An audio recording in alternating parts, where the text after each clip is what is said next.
This is Fair Isle Crochet. It's a color technique where you carry the yarn behind the stitches, and it's perfect for when you're working with 3 colors or more. My beginning chain for this swatch is 16, and I'm going to start with color A, which is my original color, and add 3 single crochet starting with the second chain from the hook. But before I finish my 3rd single crochet, I'm going to take my new color, color B, and I'm going to finish my 3rd stitch with that new color. Then I'm going to add 3 more single crochet with color B, and just for this little sequence I'm going to work the tail end of my yarn into my stitches so I don't have to go back and weave it in later. Now again, before I finish my 3rd stitch, I'm going to grab color A and I'm going to loosely finish it with that color.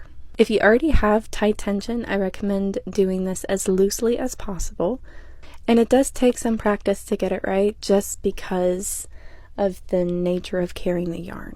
The biggest tip I have really is to do absolutely zero zilch tugging. You don't want to pull the stitches tight when you're doing this. So here I'm on my 3rd stitch again. I'm going to grab color B and I'm going to finish it with color B. Again, there's no tugging.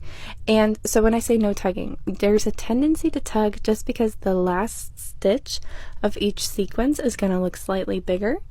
But that's actually a good thing because later on when you stretch it out, just to kind of even it out, those stitches are all going to be perfectly sized because they're going to try and compensate for the yarn you carried in the back. It's one of those trust the process techniques. If this is your first time working with color work, swatches like these are good, small projects are good, but I definitely wouldn't recommend doing a big old project using Fair Isle or tapestry crochet.